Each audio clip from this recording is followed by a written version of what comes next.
Hey, all right. Well, the Raptors do get the win tonight, 125-113 over the Charlotte Hornets. And this Raptor team, up and down, up and down. 16 winning streak. They were in the last 7 games, they were 2 for 5 for the last seven. Things been going up and down, but still hovering around the 500 mark. And this win for the Raptors was a big win for them because, look, the trade deadline is coming, fast approaching February 10th.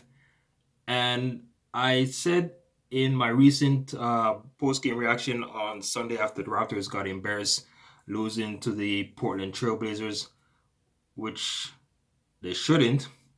Um, if they could hover around that 500 mark, they should be buyers. They should be buyers.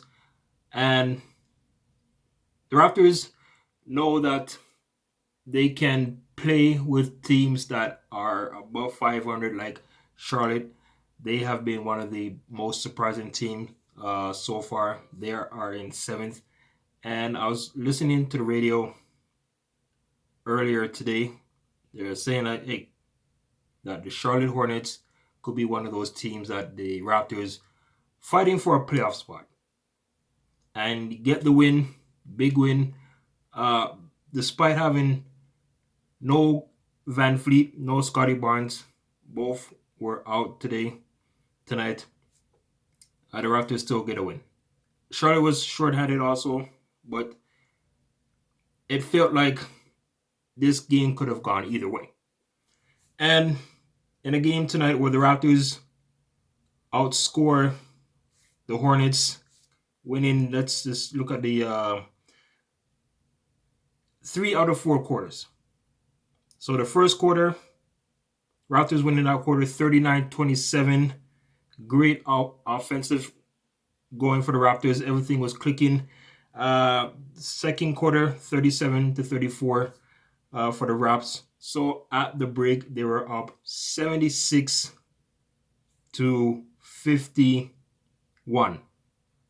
16-point lead. Second half, more of the same for the Raptors, continuing what they were doing, what they had to do. But in that third quarter, the Hornets made a little comeback. And that is something, you got to be concerned as a Raptor fan. Heading into the half, you're up by big. You want to keep the momentum going when you playing coming from the break, right? So Hornets making that comeback, and it's like this with the Raptors. Like, okay, here we go again. They get these big leads. If you've been watching this team so far this season, you know how it is. They get the big leads. They tend to take their foot off the gas pedal. And the Hornets came as close as 3 points. And Nurse, had to make some adjustments. And the Raptors just pull away from that. Now, tonight, as I mentioned, the Barnes, no Van Fleet. Leading scorer tonight was Gary Trent Jr. 32 points, a season high for him tonight. He was 11 for 21 from the field, 5 for 10 from 3. Pascal Siakam, it's unfortunate that I wish he could have got his third triple-double tonight. 24 points, 12 assists. He was one shy of that triple-double, 9 rebounds. 9 for 16 from the field. It was perfect at the line. So was Gary Trent Jr. 5 for 5 for both of those guys. OG Anunoby, big bounce back for him tonight. 24 points, 7 rebounds, 2 assists, 8 for 14 from the field. Achua and Chris Boucher got the start. So Raptors, Nick Nurse, going big. Putting Achua and Boucher along with Siakam. They went big. Only the smaller guard with Gary Trent Jr.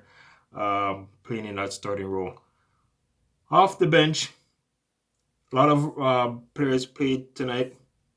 And seeing Malachi Flynn get some minutes tonight, 11 points, not too shabby, 2 rebounds, 3 assists. Delano Banton off the bench, 10 points, 1 rebound, 3 assists. And Justin Champagnie with 2 rebounds and 1 assist. And I like to get to Champagnie. I posted a video, the altercation, and with him and PJ Washington of the Charlotte Hornets. Folks, Raptor Nation, Raptors need to stop being such a little pushover. And I like how Champagnie did not back down from Washington, got up in his face. But before that, both of them were tussling and, body checking. Is like a hockey game out there. And the first quarter, I believe, the play with Champagnie underneath the basket. There's Washington also.